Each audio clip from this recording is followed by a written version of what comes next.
This week on the Jock and Nerd podcast, it's Halloween in Westview as we dig into episode 6 of WandaVision.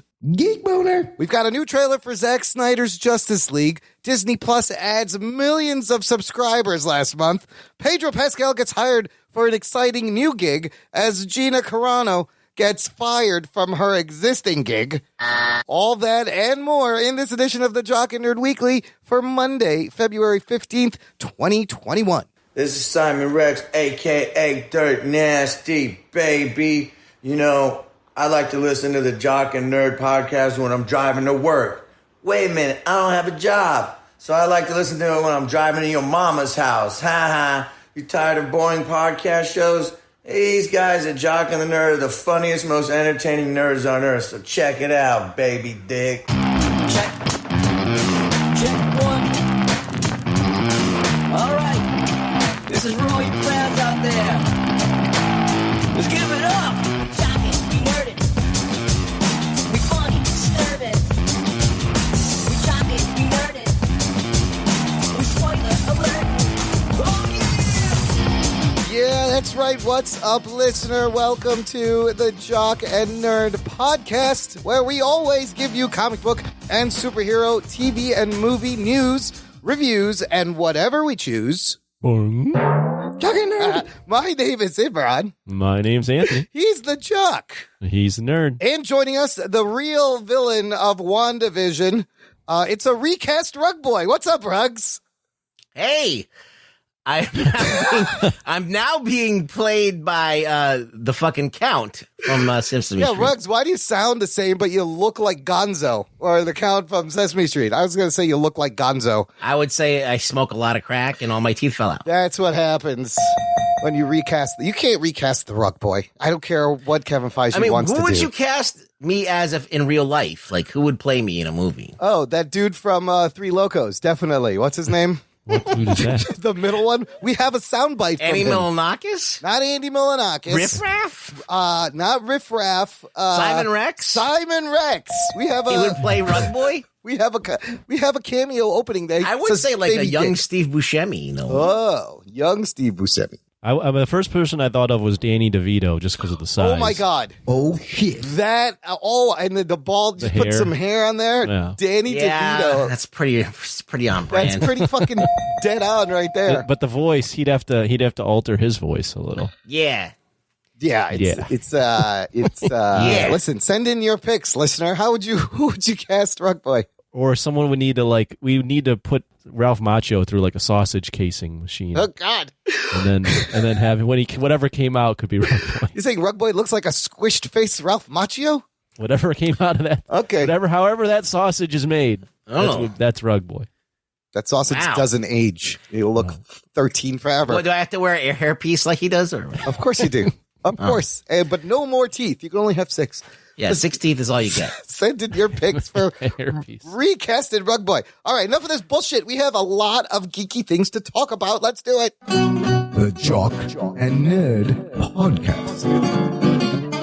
Whose voice was that? I think we've asked this before. That's yours, right? That is me. Yeah. It's me doing a really bad British accent with a lot of compression and effects and echo and reverb and just being silly. You didn't know it was him? I knew I was 65% sure it was him. I haven't changed that clip in about 6 years. That's still a good one. That's still all of this is from shit. the very beginning, which is crazy. You guys, we have a trailer, a new trailer for a film by Zack Snyder called Zack Snyder's Justice League, directed by, can you guess? Zack Snyder. Oh, I was going to say Zach Morris. Not Zach Morris, directed by Zack Snyder. And he gave us a trailer before, but this seems to be like a real full trailer showing a lot of shit. And boy, does this movie look different. Oh, shit. Wow. It doesn't. Well, look, let's just get into it. Anthony, what did you think of what this Zack Snyder's Justice League is coming out, 4-hour movie, about a month? What'd you think of this trailer here? I thought it was good. He can cut. I don't know if he cuts the trailers, but he certainly supplies enough footage in a 4-hour movie to make a trailer look good enough. Yes. I think the internet was going nuts about the end. Yes. I didn't know that was a thing, by the way, that we live in a society. I had no idea that was a big thing on the internet. I've heard that before, but like I didn't really know what that means either. Yeah, I didn't catch that. But that being said, it ended with a closing shot of Joker and Batman in the nightmare scene. Yes. Which is, an intriguing little tag at the end to make you go, oh, like this is definitely a movie that hasn't. The last Justice League did not have that. That's something I want to see. Yes, right. That is new footage. I mean, okay, starting there, he has no tattoos. This is obviously, he's got like a weird accent also, it sounded. He says the line, we live in a society where honor is a distant memory. Isn't that right, Batman? And looks over and you notice this is clearly the nightmare scene. He's wearing a SWAT jacket. He's got a machine gun. It looks like they're fucking teaming up here. Oh, shit. That's crazy. Yeah. Hey, Matt, there was a rumor going around that this Joker is actually Jason Todd. Oh, this is not even, but it's Jared Leto. I don't know. I'd like to see. I mean, if you're going to go full on, it's a 4-hour fucking movie, as I mentioned earlier, so you can do a shit ton of things. I mean, it'd be interesting to see that the world was so fucked up that Joker was on Batman's side. They were uneasy, that had an uneasy alliance for a bit. Well, especially in this nightmare scene where they have to all team together to fight a greater evil, obviously, fucking Darkseid and all these parademons. Ruggs, did this give you Geek Boner? Geek Boner? Floppy Jock. For this 4-hour epic thing that's coming. My favorite thing that happened in this trailer is that they fucking got off that Hallelujah song, for crying out loud. Yes, I'll agree. I was so sick of hearing that shit after Watchmen. Enough with that pretentious fucking Hallelujah song. I mean, yeah, like, first of all, it's not even the best version of Hallelujah. That's Jeff Buckley's version by far. And then he used it in Watchmen, and then he used it in this trailer like 4 times, and I was just like, all right, enough with the fucking Hallelujah. And so now we kind of get to hear something else. I don't know if this is if it's a temp score or if it's the real I don't know what score. we're listening to in here, but at least it was different at least. Yeah. And so that was a big win for me.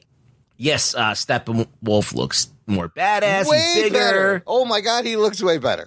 I mean, yeah, we all ripped on the pointy, overdone Michael Bay looking shit that is his armor, Which it still is, but it does look better.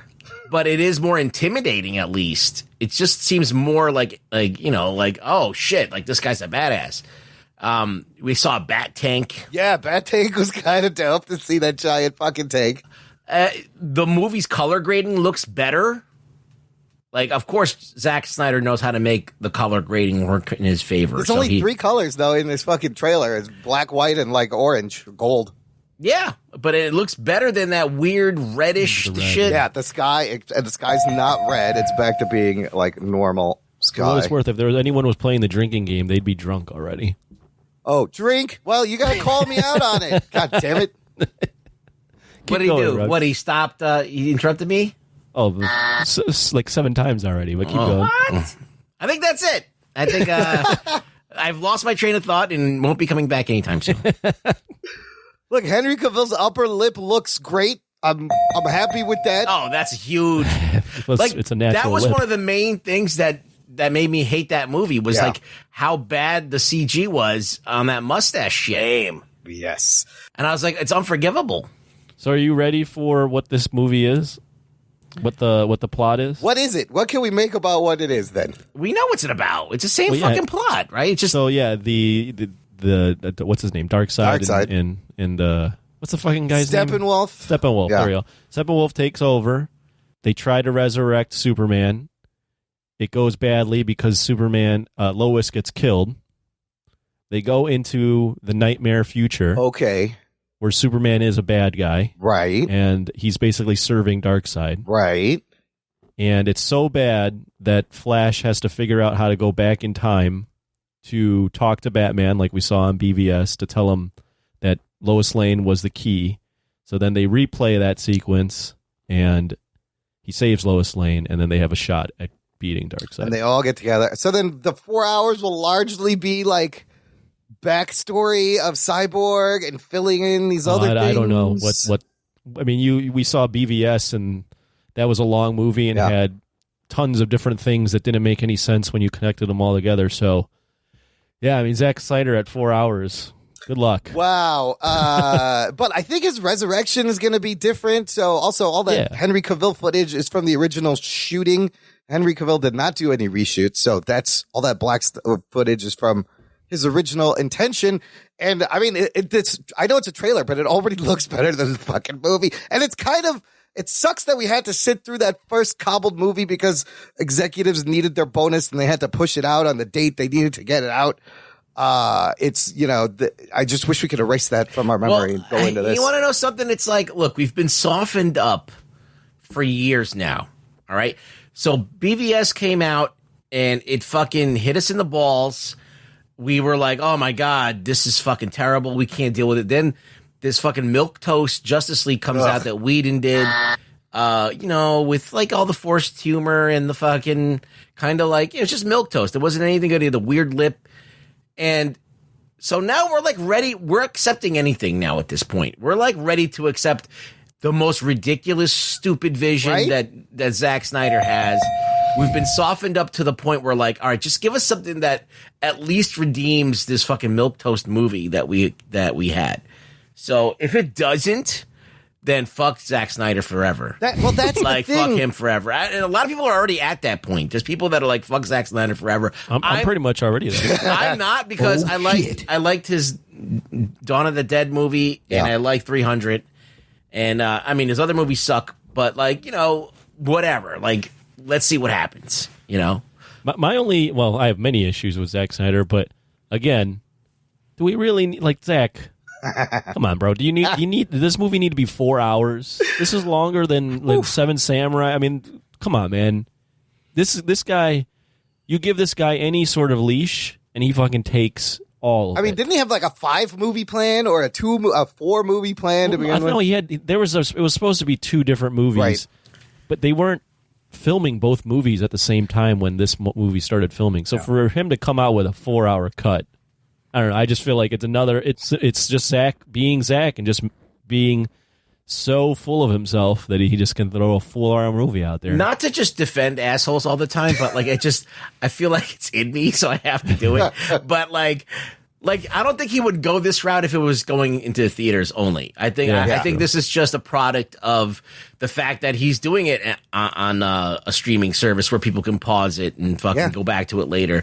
And so he is kind of like letting the extravagance of himself and kind of overindulging himself in this. And I think that was part of the deal. He's like, well, if I'm going to do something for this fucking cable thing, I'm going to do something no one's ever fucking had the balls to do, or no one has the fucking, I guess, narcissism to do.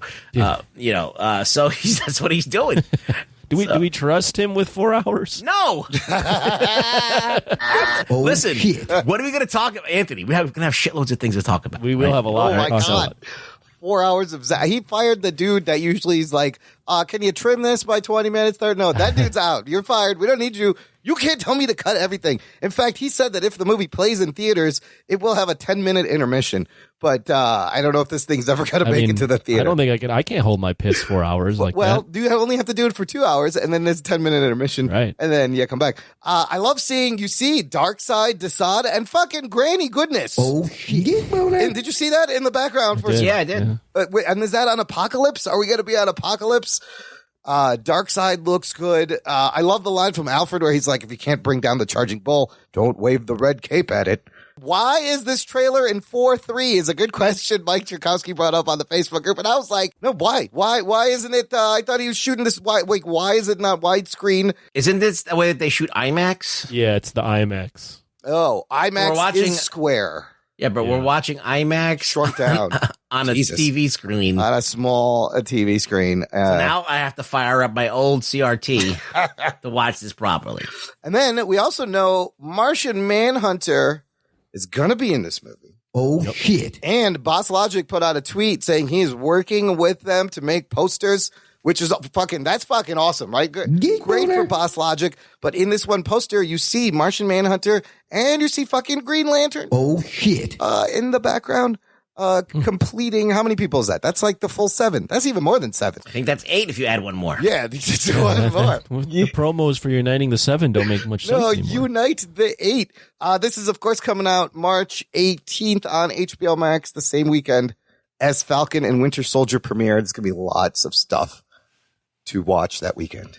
Yeah, we live in a society. We live in a society. Oh, I was going to explain what that is. That actually comes from Seinfeld. Oh, shit. There's an episode of Seinfeld where it's the one where they're in the Chinese food restaurant and George needs to use the telephone and this lady just comes in and takes it and he goes, "We live in a society," and he's really mad. And then that took on a meme status. How does that get associated with Joker? So though? then as time passed, the meme became a way of pointing out something that's been seen as being more popular than another similar thing. And they started with like Zack Snyder's Justice League versus Joss Whedon's Justice League. And then it ended up, people used the Joker. They paired with images of the Joker and this We Live in a Society. Well, I did a little research and I found that the Joaquin Phoenix Joker, there was a petition with like 55,000 signatures or something like that where they wanted him to say it in that movie. Oh, does he say we live in a society? No, I don't think he does. Oh. I think this is the first time. That's why the internet was going nuts. I thought he said it on the talk show.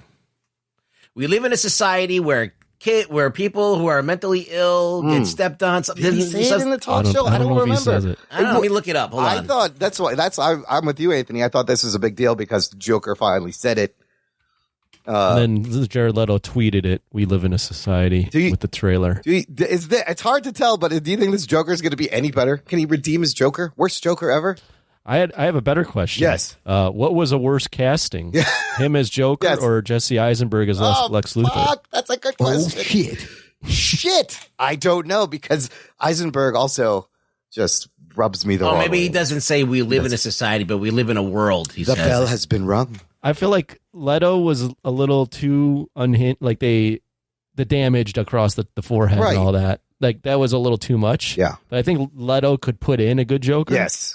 I think Jesse Eisenberg and Lex Luthor is just never going to be wrong. A match. It's a wrong match. And Leto, that wasn't his fault that they made him put all those fucking gold teeth and tattoos on like that. Maybe it was his fault. Maybe that was his idea. Like, how do you know it wasn't his fault? Like, he's also come out and said, like, look, I did not mail a dead rat to Margot Robbie when we were making this movie. He's like, said all these weird things. Also, as this movie gets out, listener, you guys be prepared for dozens of articles that start with Zack Snyder explains. You can be sure it's going to be full of articles of him explaining the 4 hours of this movie that don't make sense. Someone in our group was like, I love that he consistently has to come out and explain everything that's going on in his trailers and his movies. That's just the trailer. What happens when the movie comes out? He's such a tool. Well, you get to see Iris West, so we'll get Flash and Iris West and his dad and all the Amazons look fucking. It just looks more finished, a little more polished. It'll be a great collection of moments. Boy. And I have no trust in the man actually stitching together these moments into a story that makes any sense or is even all that non-self-congratulatory. But I am going in with kind of a low bar because a low bar, if you're talking about the first movie, has been set. A low bar. This whole thing has been set. So I think I'll be able to enjoy it. I'm just going to say, fuck it. This is crazy. One-off Zack Snyder wacky shit. Let's enjoy this. Do you think you'll enjoy it for about 2 hours and then you'll go, holy fuck, there's another 2 hours? Why is every scene in slow motion? What the fuck is going on? I got the exact quote from Arthur Fleck. Oh, okay. What did he say? Which is Murray Franklin says, I think we're done here. Thank you. And then he says, a mentally ill loner with a society that abandons him and treats him like. So he doesn't say we live in a society, but we live in a society. So he doesn't. He says society. He doesn't say we live in society. But he did say, kind of almost say it. That's something like I would say, like my old man self is shaking my fist at people. We live in a society, damn it. Take it in line. I don't know. Listener, this is an interactive show. You can join the conversation. You can email us, show@jockandnerd.com, or join our Facebook group. It's called Jock and Nerd Nation. Jock and Nerd. It's closed, exclusive just for you. And we're all in there. You can chat with us and chat with all our listeners, and we'll read your post. You get your name on the show. You know, if you write into Joe Rogan, he's not writing back. He's not going to say your name. You can bet. No. You can. Lame. That guy. He's never got. But here, we will say all your names, and we'll make like Destiny's Child. Oh, wait. What? They say their own name. Say my name. Say my name. Never mind. And yes. But there'll be spoiler threads for every episode of WandaVision and Falcon and Winter Soldier. and all these geeky movies. So you can come in and geek out at our Jock and Nerd group. Captain Marvel 2. Let's move on to some MCU news. Captain Marvel 2 has cast their lead villain. We don't know who the villain is, but the cast is Zawe Ashton. right. I do not know this person. She is best known for something called Fresh Meat. She was in a movie on Netflix called Velvet Buzzsaw with Jake Gyllenhaal, I believe. She was in Greta. She's done TV miniseries. She's been working for a while, but this could be, and I don't know any villains, but they're the guest from comicbookmovie.com is the Skrull Queen Veranki. Oh. A key player in Secret Invasion. Geek boner. That's the speculation of who she is. She's the for. Skrull Queen. Skrull Queen, not the Skull Queen. So she's going to be out in makeup and stuff. So, yeah, probably. Veranki, yeah, that's a big character within the DC, or not DC, wow, Marvel universe. Skrull Queen, yes, that's a big one. And if they're doing Secret Invasion, that could tie in. And I kind of like that she's not a complete unknown, but she's kind of up and comer new. Like, remember Tom Hiddleston? Nobody knew who the fuck he was, and he gets to play an amazing villain now, and he's a household name. I feel like all these people, Iman Vellani is going to be a household name. This girl, anybody who's in these movies. So they're getting ready for Captain Marvel 2. Hopefully it's better than the first one. Oh, shit. Oh, shit. Well, you can only go up from there. They get all the exposition. The My setup. name is Carol. Call me Carol. And of course, like, the MCU is in a way different place it was when they were making that movie. So, and who knows where Carol Danvers will show up between now and then. But only place to go up, Anthony. Good point. Speaking of Marvel and Disney Plus just announced that they have reached 95 million customers. Oh, shit. Holy shit, worldwide as of January 2nd, 2021. That's 8 million more than 8 million in just 1 month from the last time we checked in with the numbers, which is 86.8 million in December. They had a projection of getting 90 million in 4 years. Wow. They did it in a little over a year. Oh, So shit. WandaVision was the thing that kind of popped them over, I think guess. WandaVision. WandaVision, Mandalorian. Do you think WandaVision is moving more subs than Mandalorian? I don't know. No, I think it's just a combination of them both. Yeah. I also think COVID, Yes. there's just nothing to do. So people are just in front of their TVs and like getting ad and subscriptions. I mean, you're not spending your money on anything else. No, and the bundles help with Hulu and ESPN to get different brackets in your household. Analysts, the Digital TV Research shared this prediction.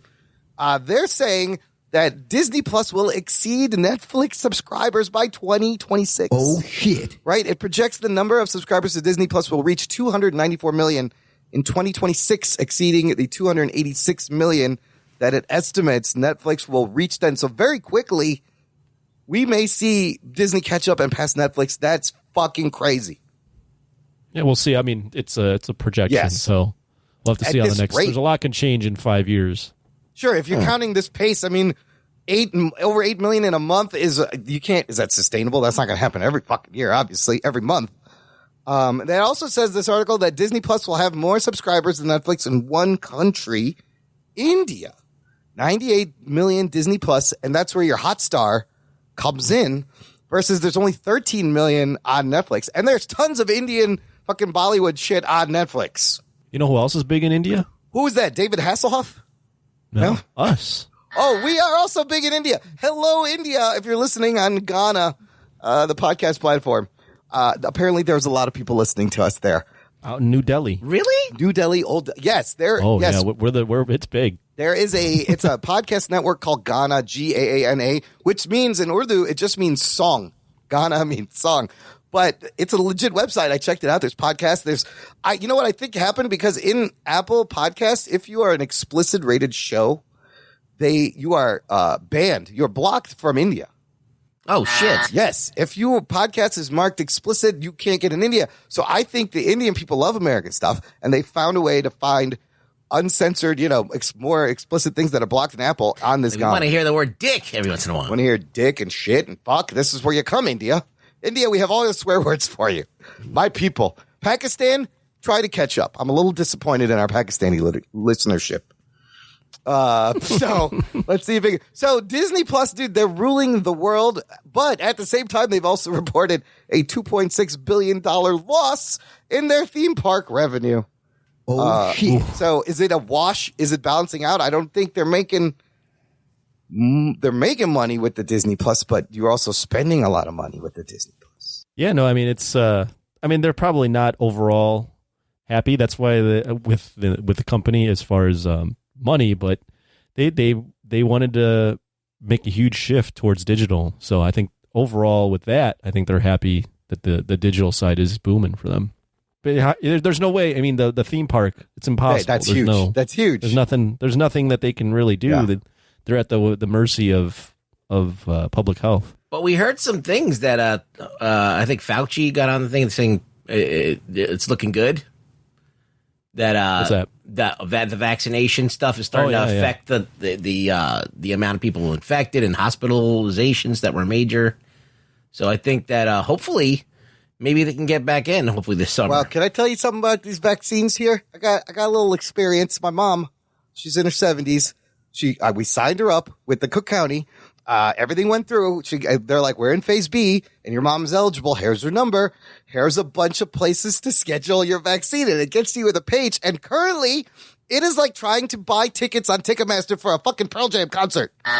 There's no dates available. You have to keep going back to the website. You have to go to the CVS website, the Walgreens website. You got to create accounts for all of these. You have to come back and constantly be refreshing and checking to see if anything's open. And there's fucking nothing open. This is the most frustrating bullshit ever. I don't know how this is going to work. Because the supply outweighs the demand, Imran. Yes. You just have to wait, or you just have to get lucky and get on there at the right time. And it's like she's eligible. She's in that age group. They're doing it. I can't get it. If they don't have vaccine, what are they going to do? I know. I'm just saying. It reminded me of like and I have them up on different devices, refreshing. It reminded me like trying to buy tickets for the big concert where you're like, oh shit, there's 5 minutes. Here we go. Everybody log in. Try to get a seat. It's a little bit like that. That's all I'm saying. It's a little bit like that right now. Yeah, they got to get everyone else vaxxed, but they got a lot of people so far like that. Not a lot. I mean, but anything helps basically. So every little that's true. Every little jab is helping. So. That's true. Also, Feige said on an investor call on I think it was last Thursday, they're still committed to Black Widow theatrical release. Of course, we'll see if that changes. I don't know. What do you think is going to happen? I think contractually, like Scarlett Johansson needs this movie to come out in the theater in their contract, obviously, right? Probably. Well, I think that, and I think Disney in general is just they've felt like a kind of a loyalty towards the theaters. They don't want to necessarily give up on theaters. So anything they can do to push theaters, they're going to do. But I think they're going to come to a point where they're going to need to make a decision. They've even said that. They said that they'll monitor the landscape and decide what's best because they can't keep pushing things back because everything's now kind of on a schedule with the TV shows too.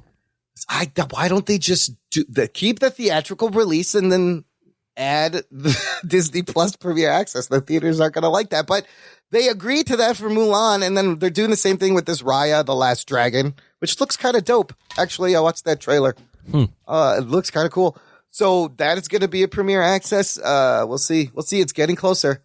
Time is squeezing. May, right? Yes, and 3 months. Yeah, So and the we'll see. beginning of May. So Beginning of May.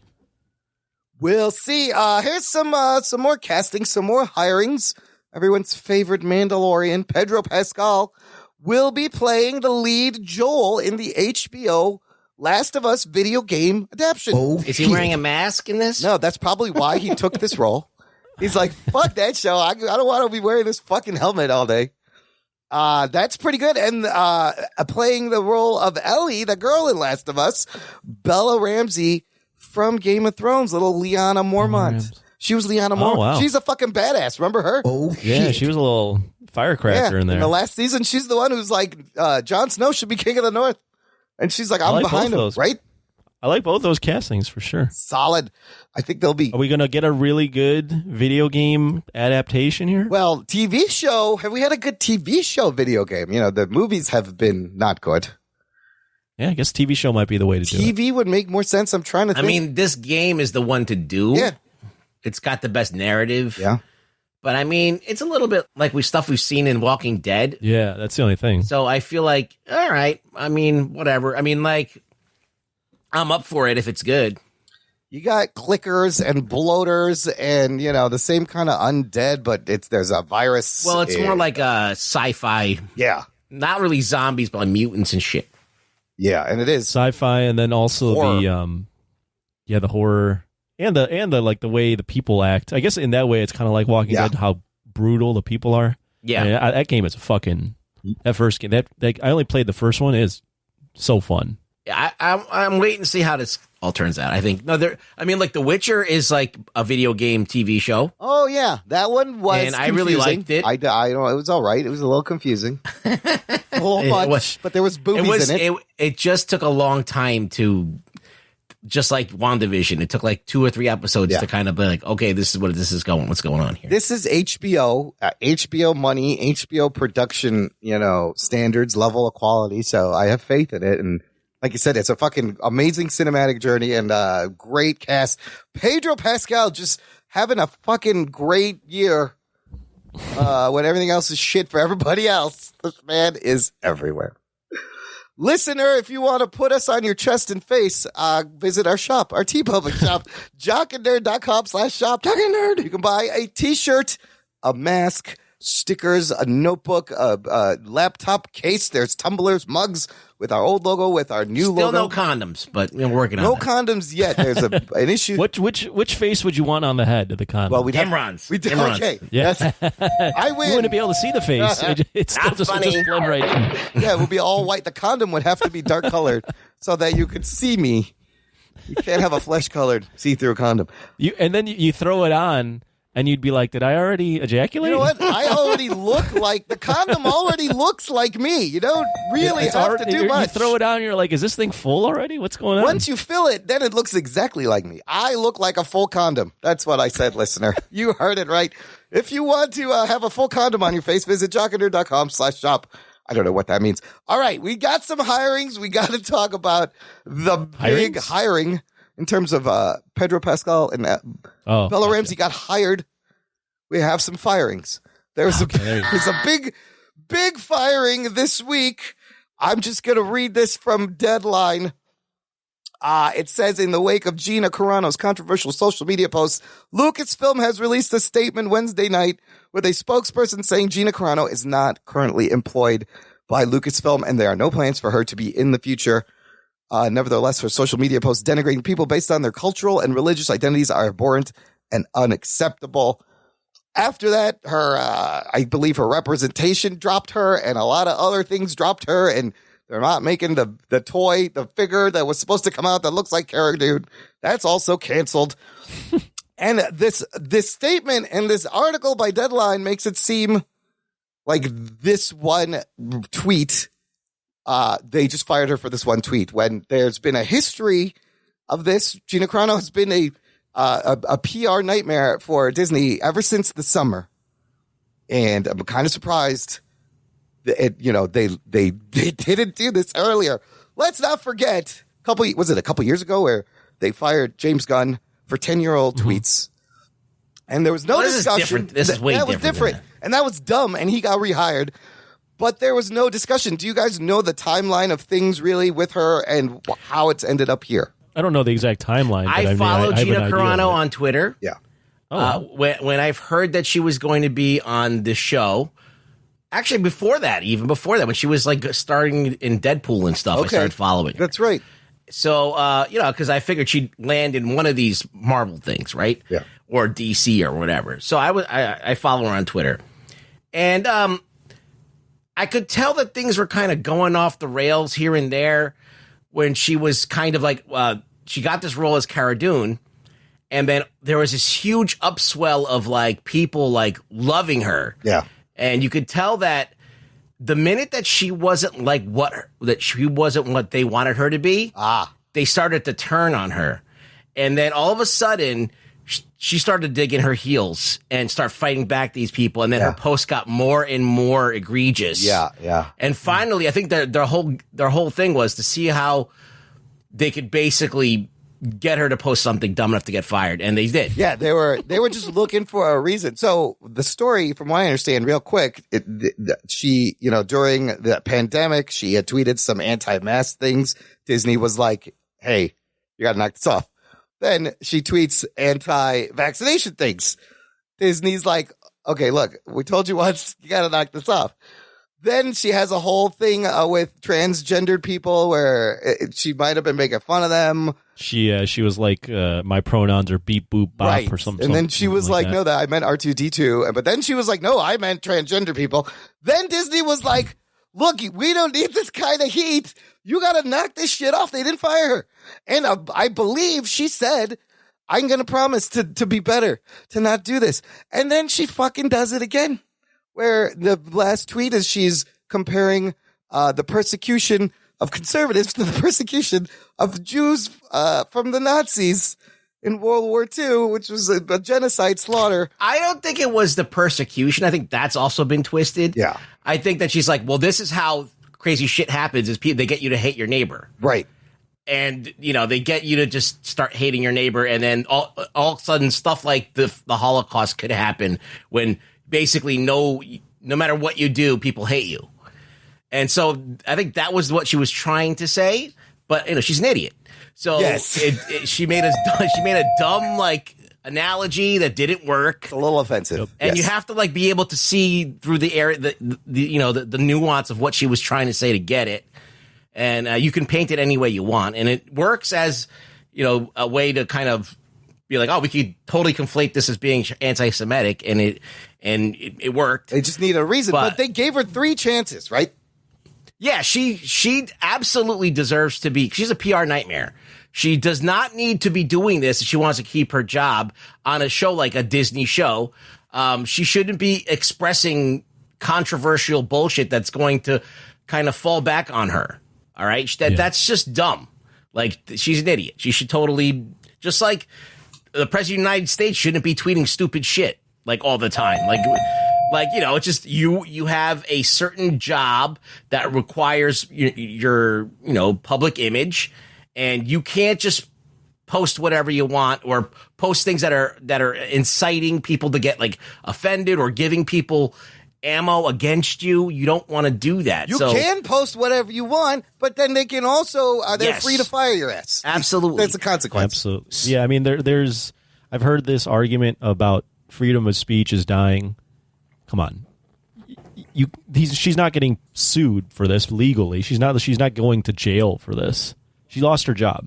She represents a public company. Anyone that works for anybody. If you're not in business for yourself, if you work for someone where you have you're kind of the face of the company and you say things that are controversial, they're well within their right to let you go. Yeah, and she was poking the bear plenty of times, and she finally it caught up to her. She's stupid for doing it, and the whole thing about I don't believe it was anti-Semitic. I kind of understand what she's trying to get at. It's a terrible comparison. It's a very bad analogy. It's a bad comparison. Analogy. And if people are like, oh, well, she's trying to have a conversation. Well, number one, it's again a bad comparison, and you don't provoke.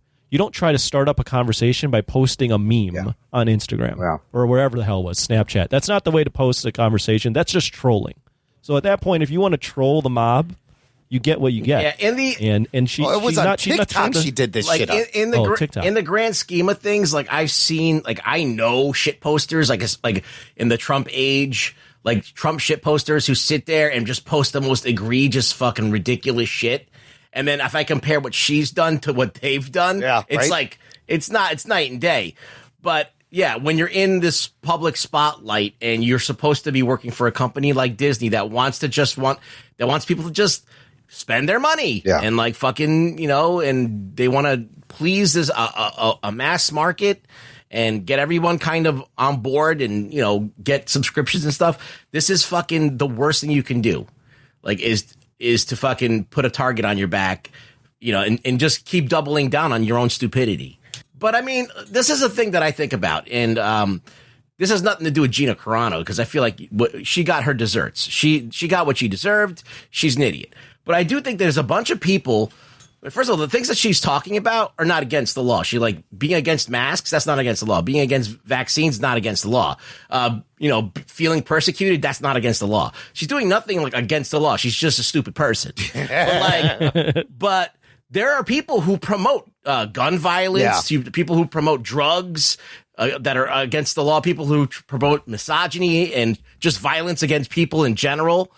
And they're in the music industry. They're fucking, no one ever talks about them. No one tries to cancel them. No one tries to do it. And they're talking about things that are against the law and like unhealthy. And there's people who are promoting unhealthy lifestyles and all this other stuff. And no one's going after them, but to have stupid thoughts that everybody knows is stupid. It's like, I'm like, all right, I guess you're not supposed to talk about what you think because it's bad. But like, so it's weird. It's a weird thing. Like some people can talk about whatever they want. Yeah. I guess it's whatever. If you're a rapper or if you're like in the music industry or if you're an athlete or something, you could pretty much do a lot more and get away with a lot more. I guess. Well, if there's anything I've learned in life, especially in a capitalist society, life is not fair. Yes, nothing is logical or makes sense. You could find the hypocrisy in everything. Yeah. I would just say, the whole cancel culture stuff, it's a real thing. It's definitely a conversation that can be had. But yeah, her hill is not the one to die on, for sure. No, probably not.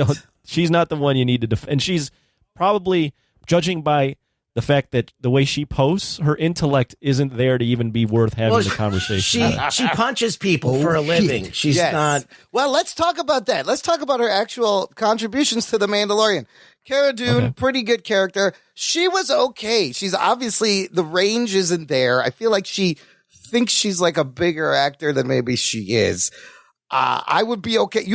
I know a lot of people love her, but you could just recast her, keep Cara Dune character. I feel like that when she first came onto the scene as Cara Dune, I think a lot of people were like, oh, she's like this kind of different paradigm of a woman. She's kind of like athletic. Yeah, tough. She's broad. Yeah. She's tough. Yeah. She's not the usual skinny, like Lucy Barbie Lawless. doll. Yeah, she's not like whatever. She's Xena warrior princess, but a little bit even beefier than that. But like, and so a lot of women who saw themselves that way were like, all right, but then her politics didn't align with that. And I felt like that was like almost a like they were like, oh, we finally have someone to look up to, but they don't think the way that I do. And then that made them really scornful towards it. And then they immediately wanted to just destroy it.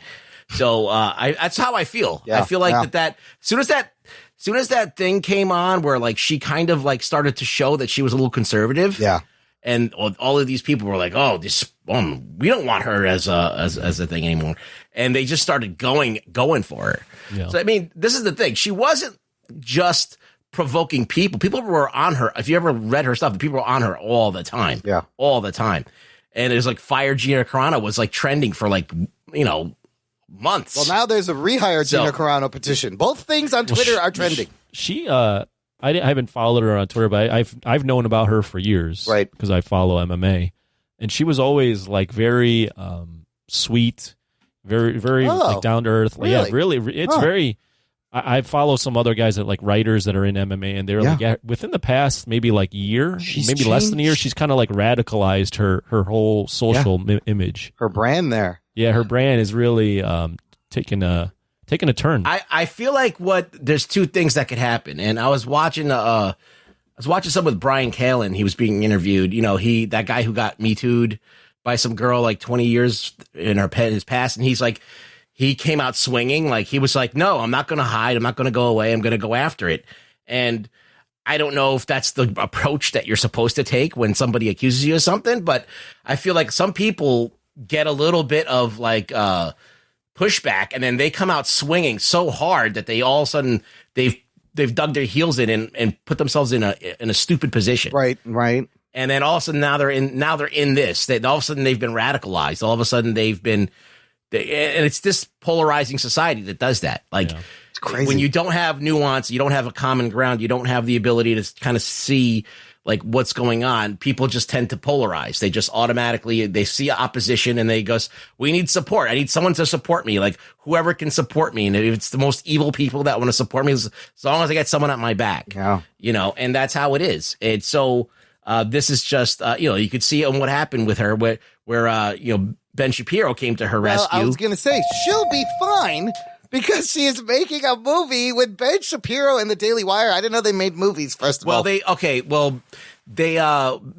Daily Wire wanted to start getting into like movie studio production funding. Oh. So they bought this movie called Run, Hide, Fight.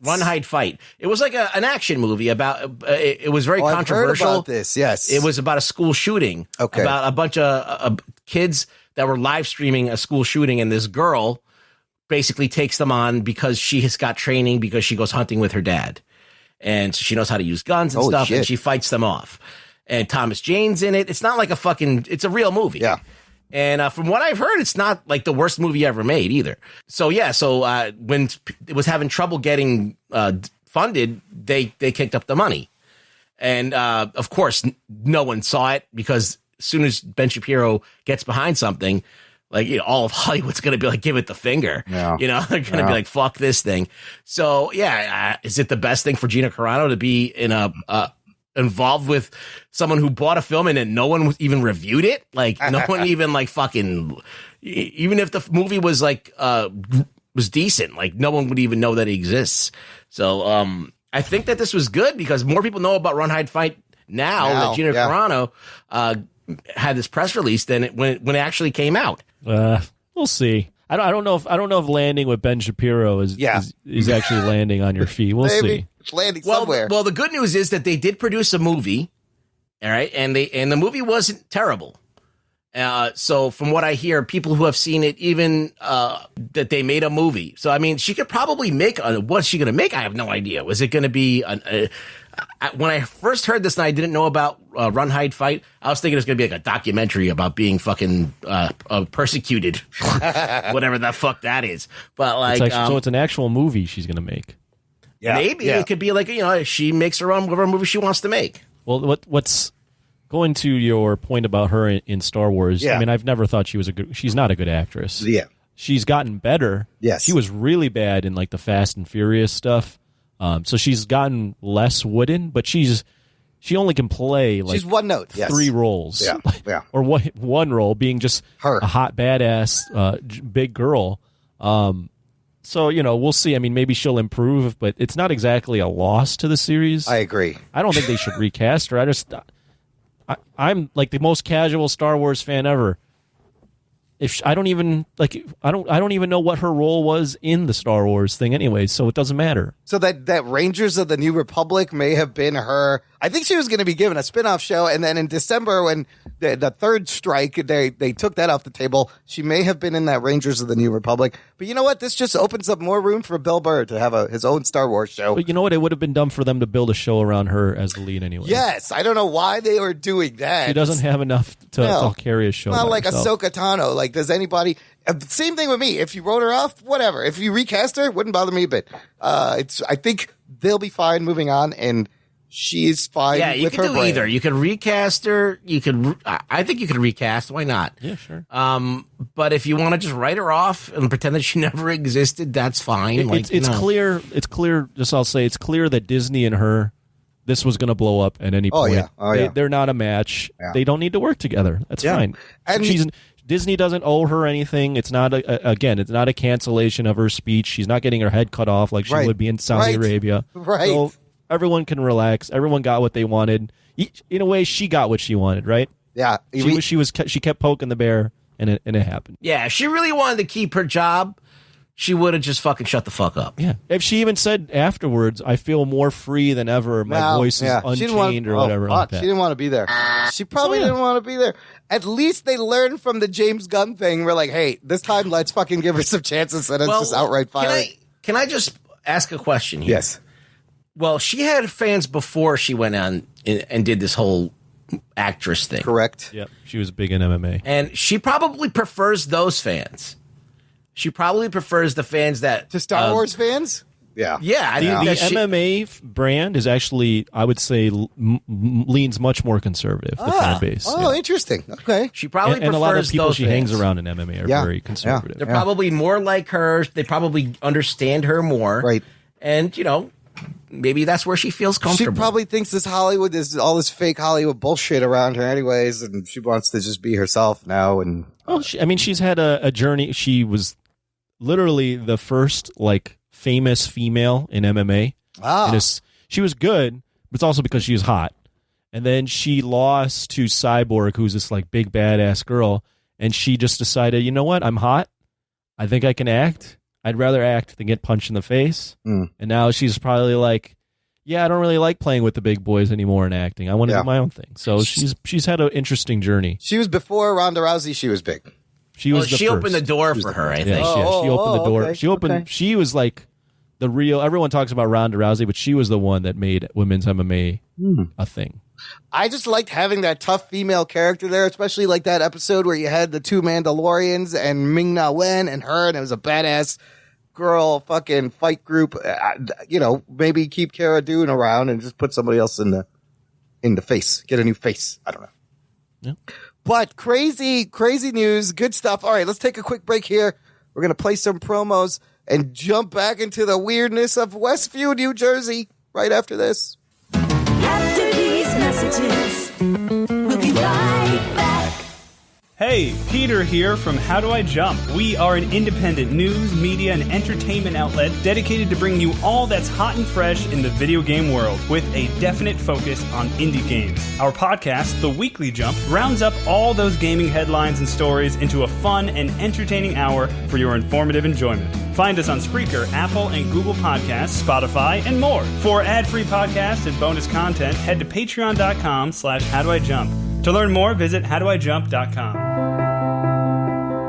Hello, listeners. I want to talk to you for 1 second real quick about the Golden Pea Movie Awards, referred to lovingly as the Golden Peas. Every year, I take the opportunity to celebrate the year in film, and 2020 is no different.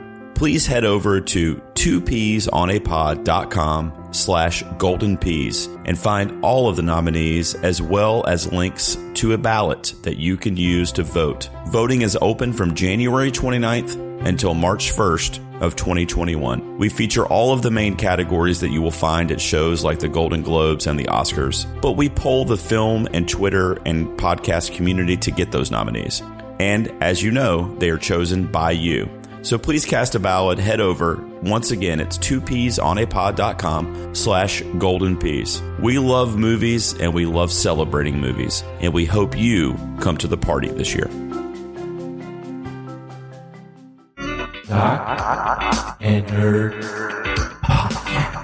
Listener, if you are enjoying the show, want to support the show, join our fan club. Visit jockandnerd.com/Patreon. Jock and Nerd. And you will get more show for as little as $3 a month. Everyone gets access to a bonus RSS feed with bonus content. The shows come out early. There is a legit sports show called Jock Talk. This week, I'm continuing my WandaVision episode reactions. Anthony, you had a new Jock Talk, first post-Super Bowl Jock Talk. Yeah, post-Super Bowl Jock Talk, probably the last one for a little bit. So me and Chaz get down, and then a couple more Oscar movie-type reviews, Pieces of a Woman. Very nice. And Judas and the Black Messiah, which just came out this past weekend. HBO Max. Both, I love Vanessa Kirby.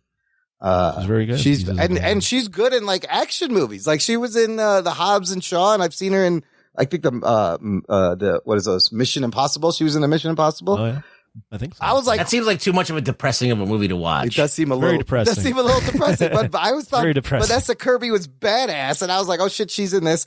And then Judas and the Black Messiah, we'll discuss a little bit later in What Are We Watching, because I did watch that. It's fucking amazing. Get all that stuff, listener, at our Patreon, jockandnerd.com/Patreon. Sign up to the fan club today. Let's get to this week's WandaVision episode. We are up to episode 6. Here is your spoiler alert. Before we get started, does anyone want to get out? Prepare to be spoiled! This one is called, you like that? I laugh at her. What do you call those tags? Yeah, they're little drops, little bumpers, stingers, yeah. little I still stingers. laugh at them. They're still funny. That's why they're there. They're all really old. This episode called All New Halloween Spooktacular.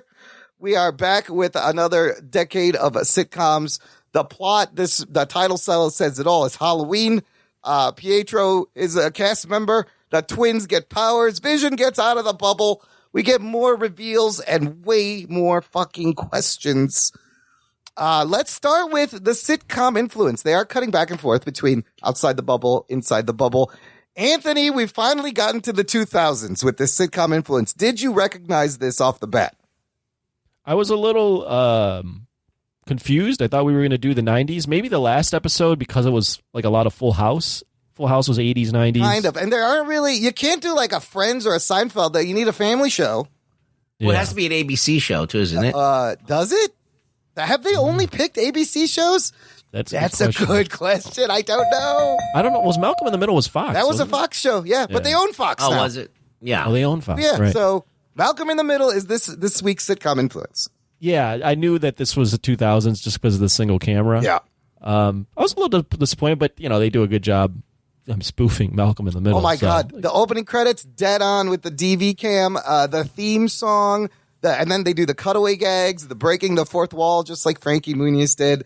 The song, remember the Malcolm in the Middle song, They Might Be Giants, You're Not the Boss of Me Now? Great fucking song. And this song sounds a lot like it. I love Malcolm in the Middle. First of all, Bryan Cranston.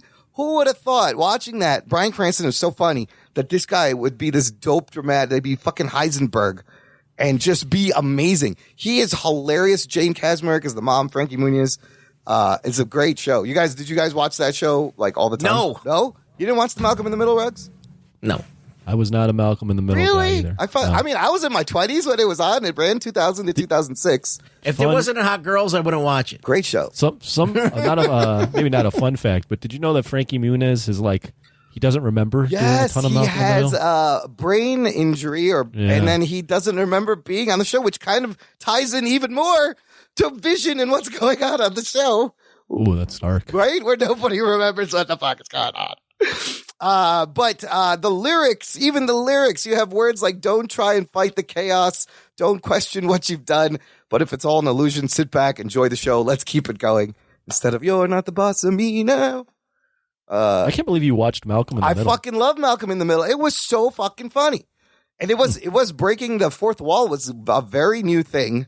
And it was a family that was kind of dysfunctional, which I attracted me to. And I think it really ties in well with this episode and where their family is now.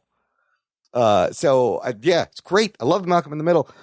In the beginning, it's Halloween. We see for the first time all the people wearing comic book accurate comic costumes. Geek boner. Holy shit. Wanda comes downstairs and she says she's a Sokovian fortune teller. Vision goes, he's a Mexican wrestler after Pietro guesses that he's a booger. And then fucking Pietro comes back with his costume and his hair is great. And the kids are even dressed as Wiccan and Speed. It's fantastic. I loved all that in the beginning. Yeah, it's fun to see them fully embrace the ridiculousness of those costumes from the comic books. And it was a clever way to be able to incorporate that without it being just out of nowhere and looking stupid in the universe. I want Wanda to wear that for real. Dude, like not that exact costume, but like she's kind of sexy, kind of like updated version of that. Yeah, like that's this is how they're introducing this look. It's the point. I love the line where he goes, "What are you, old Red Riding Hood?" She's like, "No." But the Halloween shit is great. So let's talk about this time. I broke shit down by character and what happened to characters. Let's talk about this episode this way. Let's start with Pietro. Oh, we're not going to have you narrate? No, I'm changing things up. Let's try something different. Let's just break it down by character. You notice in the opening credits, it says Pietro Maximoff playing himself. And I was like, that's fucking weird, right? What do we make of Pietro after this episode? I'm so confused. Who is he? Is he part of Wanda's consciousness? Did someone send him? Is he Mephisto himself? It's I don't know. I mean, he has the personality of the Fox Pietro. But he remembers he has dying. all the memories, of Aaron Taylor Johnson. Yeah, what the fuck? I don't know if he is the Fox character.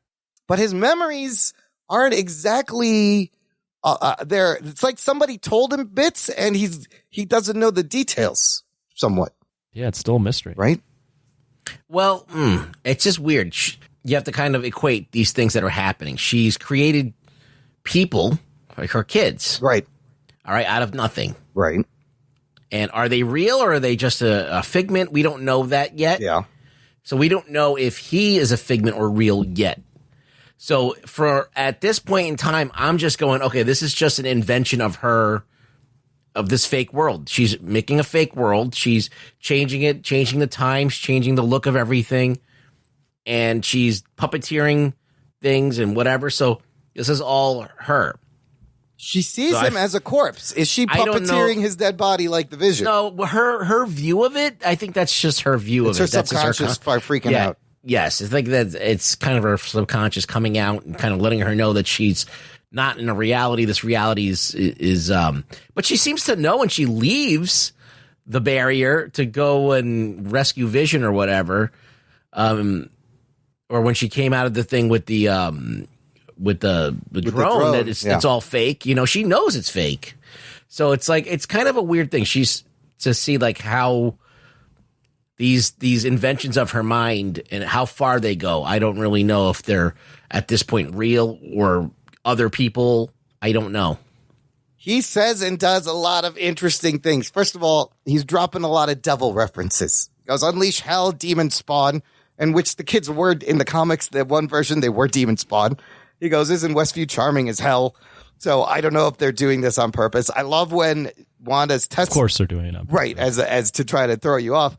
I love when Wanda is like testing him on things, and she's like, where's your exit? He goes, where's your exit? I was like, that's a good point. That's a good point. But he says things like, look, this is what you wanted, right? Come to town unexpectedly, create tension with the brother-in-law, stir up trouble with the Rugrats, and ultimately give you grief. I mean, that's what you wanted, isn't it? So is he implying that she is pulling this? Or it also felt like someone, because when he starts asking, where were you hiding all the children? Were they just sleeping? I feel like somebody, like maybe Doctor Strange, has sent him in looking like that to get some fucking answers. You know, I think there's I saw a theory online with Screen Crush, which I think could be possible, is there's different aspects to her. There's her personality. There's like good Wanda and bad Wanda. And when she's like within the universe and not doing, like, there's parts of her that are present, but then there's parts of her where she loses herself and creates these other things that need to like happen within the universe. So she might be like, you know, like dissociative personality disorder or something going on there. And he can see it. Yes. Like when he talks to her about it, she doesn't realize there's another side of her that's doing some of this stuff. Well, the thing that is the kind of the X factor is Vision, because if Vision is doing things unbeknownst to her and trying to escape, then she's lost control of that particular creation. Or maybe it's subconsciously she's allowing it. I don't know, but like I can't really put my finger on what's happening yet. I think that's what makes it so kind of compelling, is that we don't really know what's happening. Anything could happen. Do you want to get to Vision? Let's get to Vision. I just wanted to mention, if you notice, when Wiccan is turning, there's a shot where he's turning to the camera and talking about how his parents are fighting. Quicksilver is looking at him in the aside, right? So like you said, he knows that this is all a work, but to what degree? Let's move into Vision, who was even more curious. I've noticed it seems like their relationship is changing a little bit. He seems to be a little colder, a little more distant, and she also seems to feel this. There's that exchange in the beginning where Vision first, she goes, I'm thank you for wearing this costume. And he goes, there was nothing else in my closet. I really didn't have a choice. I think that's also the invention of like it being in the 90s or in the 2000s, right? That kind of show where I think that in the later shows, like the parents were like not as lovey-dovey towards each other. That's true. It's more realistic now. That's a good point. Well, like, you know, in all those other shows in the 80s, it's like you want to have this perfect family. Right. And then in the 90s, it was like the deconstruction of that. And then in the 2000s, it was even more crazy. Roseanne started that. And dysfunctionality, yeah. And it was refreshing to see, I remember when I watched Roseanne, it was refreshing to see a messy fucking house that kind of looked like your house at times. I was like, I'm surprised they didn't do Roseanne. Yeah, well, but I guess it's so controversial it's nowadays. Controversial now. I felt like she had a little Roseanne vibe in the last episode with her outfit, whatever. But then there's that other moment where he's like, I gotta go to the patrol. And she's like, for a second, she's like, no, that's not what you're supposed to be doing. And she stops herself and she lets him decide his own subplot for the episode. She can't, whatever's happening, she can't control him like she used to. Yeah. Because a couple episodes, she just would rewind it. Yes, and she's not doing that anymore. But she can't do it because I think he's more, I think it's because as you get more aware of the universe or the place, the hex, at least for him, he's realizing his place in it and that he can't just be controlled. He's his own independent thing. Well, he can also shut it off in other people, so he can do things that she probably wasn't expecting. That's poking holes in her defense a little bit, I think, so she isn't able to rewind things. So, Vision walking around the perimeter where Wanda's magic, clearly, if she's not there, she doesn't need to animate these people, and him walking around, and that lady who's just repeating, hanging the thing, and it zooms in, and there's a tear. It's fucking horrifying a little bit. All that shit was so creepy. No, they're doing a good job of incorporating some creepy vibes within this show, and explaining it with the sitcom and it being a perimeter, so she can't control as much of this on the edges. It doesn't matter on the edges. Really. No, it doesn't because she's not there. The action isn't there, and then talking about perimeter, Vision makes it out of the fucking bubble. Oh, shit. Very painfully, starts to disintegrate. Yes, now we know he doesn't exist. He can't live outside the bubble. I was right. Remember, I was like, I think she's there for a reason. However, the Mind Stone is there in his head outside the bubble. That's real. It's there in his fucking head. It was crazy. So what about her? What about him and the Agnes? Agnes, we can go into Agnes where, first of all, she's wearing a goddamn witch costume. I think this is probably our most obvious clue that she's Agatha Harkness, the Salem witch trial witch. She's in a fucking witch costume. And her cackle, very witch-like. But what'd you guys make of when he snaps her out? And she says... Red herring. So she says, you're an Avenger. He doesn't know what that is. And then she says, you're dead. And she starts laughing. Is she playing Vision here? Or is she a victim also? Or is it a little bit half and half? She might be, because it seemed like she was aware of the fact, like her prior episodes, she was aware that she was in the simulation and she could kind of get out of it. Like she could be like, oh, should we run let's that reset. back? Yeah, let's take it from the top. But in this one, she's playing it off like she's one of those people on the edges where she like couldn't figure out why she was there. And I just don't think her character she's a little bit more vital. She wouldn't just drive out to the edge like that. Like why was she trying to leave? So you think she's playing him on purpose? I think so. To throw Vision off because she goes, no one leaves. And this time she names names. Unlike Norm, she goes, no one leaves. Wanda won't even let us think about it. However, that fucking doctor was thinking about going to Bermuda, but that was earlier. So maybe she's tightening it down. I think she's just trying to get Vision to... She's throwing him off the scent. Well, trying to get Vision a little bit more activated because now this makes him want to leave. She's trying to get Vision to realize it's shit. Yeah. Yeah, that was crazy. She's trying to move that chess piece. She's just trying to get him to do something, to activate him to kind of do something because he's kind of like trying to figure stuff out, and then immediately he goes outside the bubble right after that. Yeah. And he starts to die, and then Wanda just freaks out and expands the bubble. And I just thought turning that into the circus was so fucking perfect. What, the helicopter turns into a hot air balloon and they're like clowns, and I was like, that's fucking great. And so what do we think about Sword now? They're monitoring this. I think it sounds like they're monitoring Vision. They want their weapon back. Geek boner. Do you think this could be Ultron trying to reform himself? That's also possible. Oh, shit. I don't see why not. We find out Hayward is not only monitoring the vibranium decay, he's tracking Vision and not Wanda. That's what he cares about. Yeah, he doesn't care about Wanda. He wants to take her out. That's an amazing exchange he has. Biting exchange, the insults between him and Monica.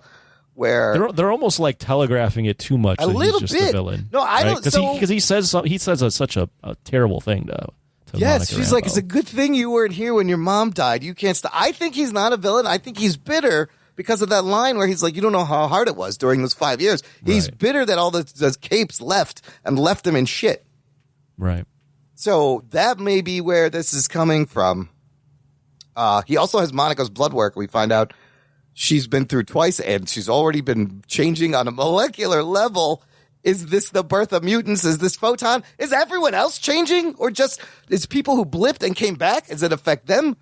I think they made an emphasis, though, that she's come through twice. You have to go through the barrier. Yeah. You have to go through twice because she's gone through twice. It's changing her. Yeah. Whereas everyone else has gone through just once. So when she expands the barrier at the end of the show and absorbs everybody in... Darcy gets sucked in. Hayward is still racing away, and Jimmy and Monica we didn't see them get caught in it. They were far enough, and she started accelerating. So we don't know if they're getting sucked in, but they probably will. I don't know how big she's expanding this fucking thing. Well, enough to absorb, a lot of swords, so that basically fucks up their whole operation. The whole base is gone, and then you notice when they bring that drone in, it still has magic around it, and it has a Stark Industries fucking logo on it with the 80s drone. I don't know how that ties in to anything. Because it's, it would be Stark technology from the 80s. Hayward also boots, he's a dick and boots Darcy, Jimmy, and Monica from the base, but surprisingly, Jimmy Woo is pretty badass. Oh, I did shit. not see that coming from Randall Park. Just turn around and... I had one gripe with that. Yes. Not Jimmy Woo. Yeah. So now Darcy is not only an astrophysicist, but she's just an amazing hacker. I didn't know those two skills just coincided with one. Yeah, she did hack into his She's firewall. like your classic Marvel scientist that can do everything. That's a good point. Not specialized at all. Just has a working knowledge of everything. Just let me take this laptop and just let me do everything. I used to be an IT engineer in my she worked in IT at some point. I don't know. Yeah, how does she know how to hack these fucking firewalls? How does she know how to hack swords? There's still one more thing. There's a big reveal. She's like, there's one more thing that he's hiding. But but I love because it's the cataract. Oh, Project Cataract is the project that that's tracking vision. So Cataract's obscure vision, cloud your vision, kind of clever. It obscures your vision. Yeah. Darcy had some great lines though. I love when she was like, "There's the murderer who almost got murdered by his murder squad," and then when they fight, she's like, "Why didn't anybody tell me the plan?" She's always makes me laugh. Let's see. We talked about Vision, Agnes. This may be. Oh, do we have any idea? Where are you going? I was just saying Herb was also acting weird. Herb seems to be in the same situation as Agnes. Like, he knows what's going on, but he's also being controlled. And he's like, do you want anything changed, Wanda? Well, is everything okay? Everyone within the simulation, I guess I'll call it, the Hex, is now openly admitting that they're in the Hex. And Quicksilver and Wanda, even Vision, are open about their powers. Whereas before they were just... They're just using her powers everywhere, and she is... But what I was going to ask is, who do we think the engineer is? Oh, keep hinting she's going to meet the guy finally, and I don't know. I mean, they're not going to introduce someone as huge as Reed Richards in that. Could they? I saw a headline on YouTube where the engineer is Hank, or is it Hank Richards? Hank, the Beast. Oh, Hank. What's his full name? Yes, the Beast would also work out. Hank. What's his fucking name? Hank something. Hank right? McCoy. Hank McCoy. Yeah. Hank McCoy Beast. Now, is it going to be Kelsey Grammer? Is it going to be the other dude from the Fox thing? Is it going to be a recast person? That would be. They're either introducing mutants or Fantastic Four on the show. I don't know fucking which. One of these. Someone that's smart, right? Because engineer for Marvel, anyone that's just an engineer or scientist is just uber smart. Yeah, there's a lot of them. Aerospace engineer, and he worked on the Blackbird and shit, and he knows how to build ships. That would be a good Amadeus Cho. Amadeus Cho, the Hulk, the new Hulk. No, the that would kid. be good. Oh, yeah. Right. Oh, yeah. He's like a little Korean kid. Yeah, yeah. I mean, he becomes the Hulk, Korean Hulk. I don't think that would get people as excited though. Beast would be something. But we know that this isn't the Fox Quicksilver mutant. We don't know that for sure. We don't know that for sure. It's cloudy. I still think someone has sent him in. It's like a cataract. It's a little bit occluded. Let's talk about the kids. They're still 10 years old. And with Uncle Pietro's help, they do develop their powers. Speed and Wiccan wearing their fucking costumes. Wiccan gets his powers. He has Scarlet Witch-like powers. And I liked the way they portrayed Wiccan all of a sudden getting his powers. Yeah. When he could sense his dad. And he's like, just Dad's in freaking trouble. stops. It's amazing. Speed. Yeah. And he's like, something's wrong. That's so good. And I think the commercial, I don't know if the commercial ties into the kids. Let's talk about the commercial because this was a fucking dark commercial, but perfectly executed stop motion claymation from like the late 90s Saturday morning cartoons. It reminded me of like Go-Gurts. Remember Go-Gurt? Yeah. This commercial features a little boy. Celebrity deathmatch type. Celebrity deathmatch. It's a little boy in a red shirt on a desert island who's stranded and dying, and a shark comes up, and the kid's like, I'm hungry, and the shark's like, I used to be hungry. Now I snack on Yo Magic. Oh, shit. It's called Yo Magic. And he gives it to the kid, and the kid dies trying to open the fucking yogurt. Oh, shit. Oh, my God. As time passes by real quick, just like it's doing in the show, he becomes a skeleton. And then the tagline is, Yo Magic, the snack for survivors. What the fuck? And is this an allusion to the Soul Stone? No, I think it's because, what they said, but the kids, where the kid's been sleeping this whole time, how are they being fed? And it's through her magic. They're Her magic feeding is on what's her magic. Yes. So It also could be like a deal with the devil, a Faustian deal where the shark, who could represent somebody, is giving you this thing you can't open and you die opening it. The red reminded me of like the skull reminded me of the red skull and the soul stone. And I think all of these relate to a thing. And there's one more. What's left? Power Stone? I think Power Stone's left. What do you think of that commercial? Are they? I don't know if they're going the stones. I don't know. I feel like they kind of relate. Like the Hydra soap will look a lot like the Tesseract. It was blue, square. I don't know. Anthony, what'd you think of this fucking dark commercial?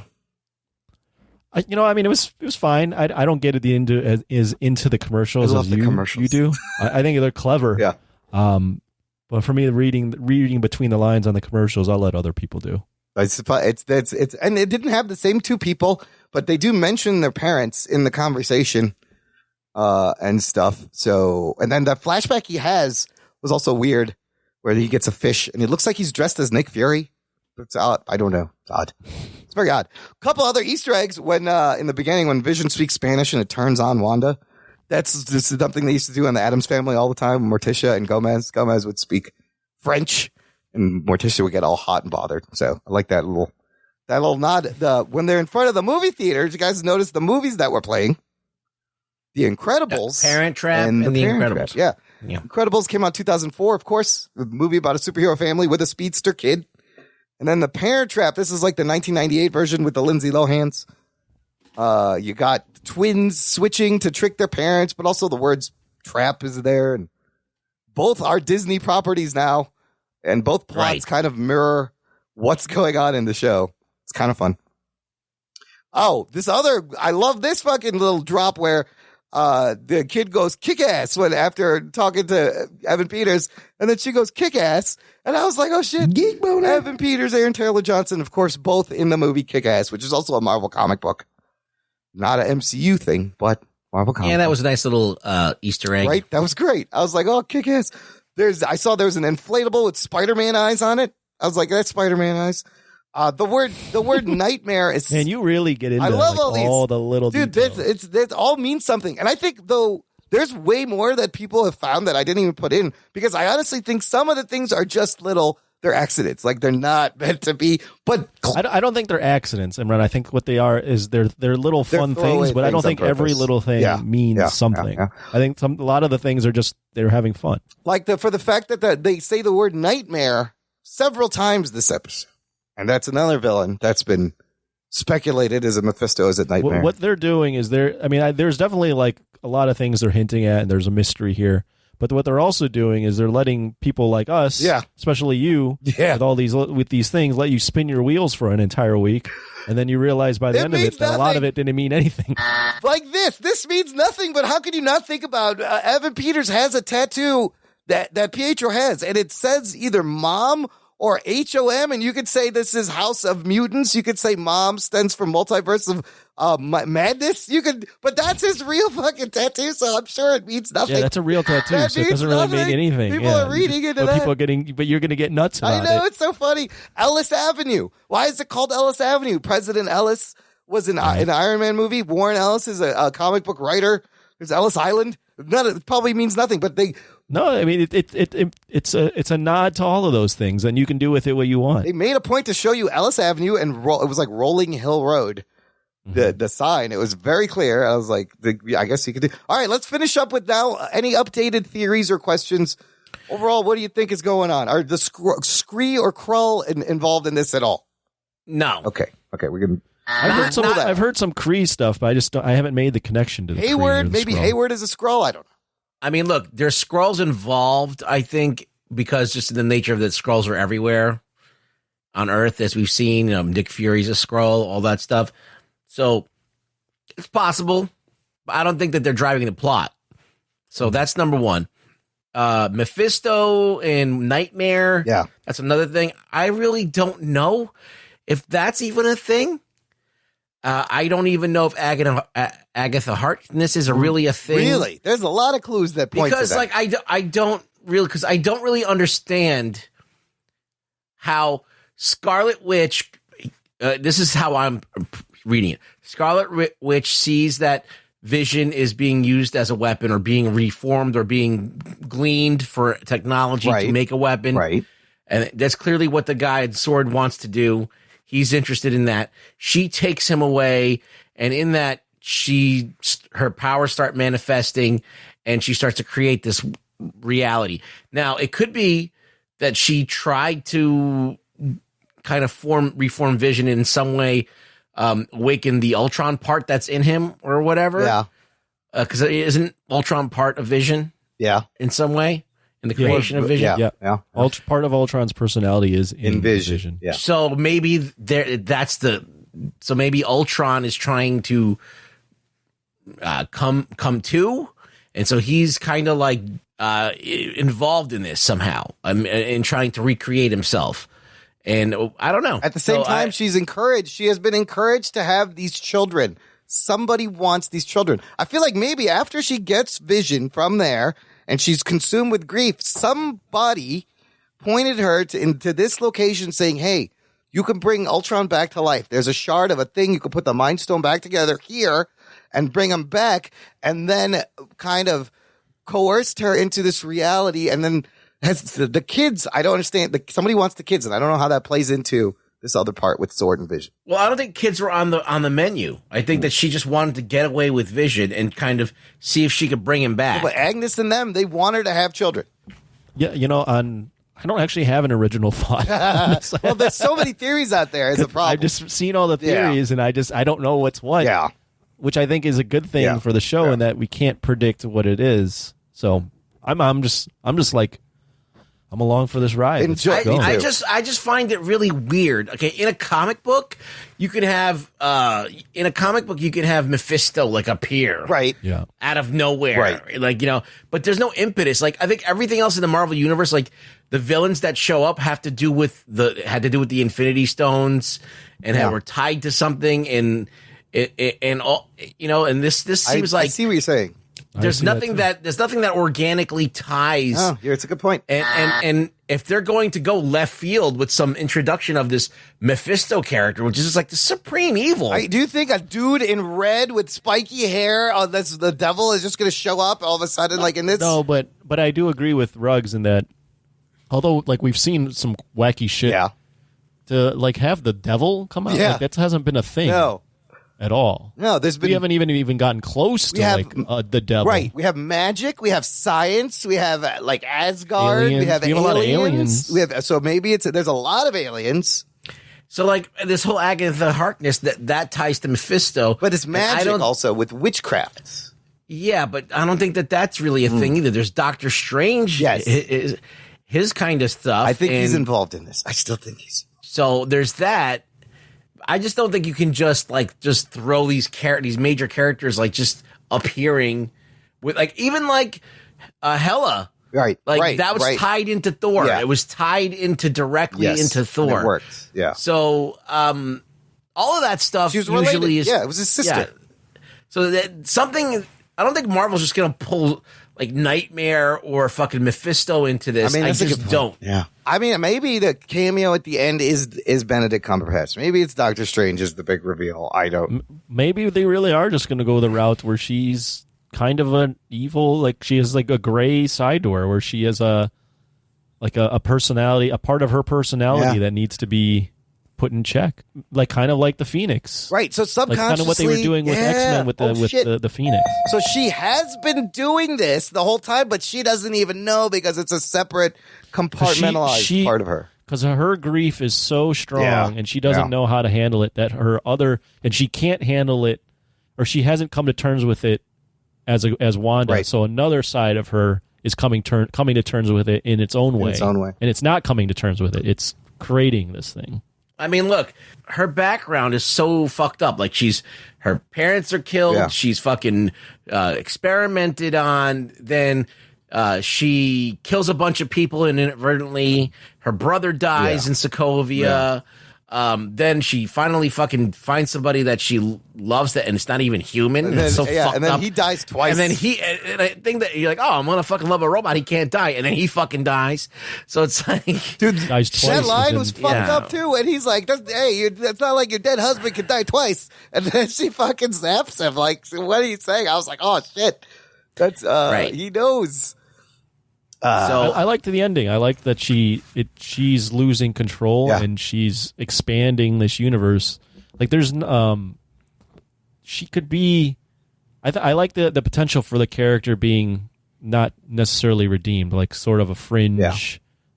Like Wanda's like a nuke. Like we got to make sure whoever is pushing the button knows what they're fucking doing. And I feel like her, like Vision and her are going to be on opposite sides, and there's going to be different people on each of their sides as she tries to defend her reality and Vision tries to take it down or snap her out of it. Now this is where I think they could put Mephisto in. All right. So she's doing this thing where she's creating her own reality, her pocket reality, and she's pushing it out. She's expanding it, whatever. She's losing control over it. She's losing control over what's in the reality. She's trying to get her control back by doing this too. And all of a sudden, people's molecules are changing. This and that's happening. Making mutants. Doctor Strange's going to have to come in. He has to. And it's not going to be resolved. He's going to come at the very end. He's like, okay, now we need to fucking fix this. And that's going to lead right into multiverse. Yeah, I like it.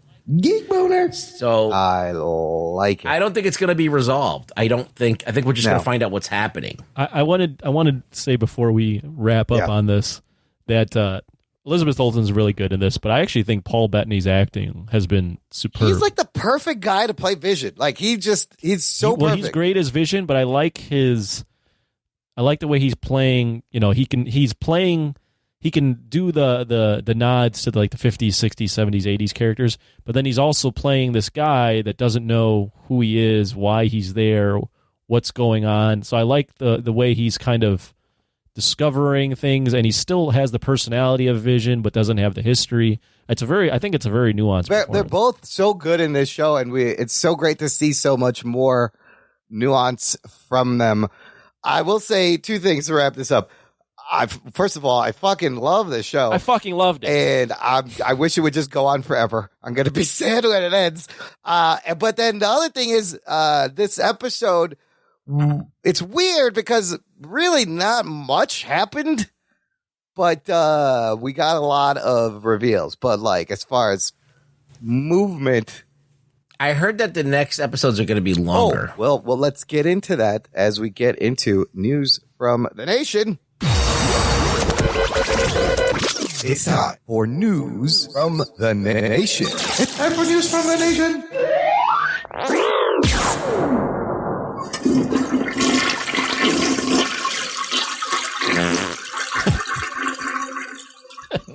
It stinks. It stinks. It stinks. Oh, somebody light a match. Ruggs. That was a Hummer.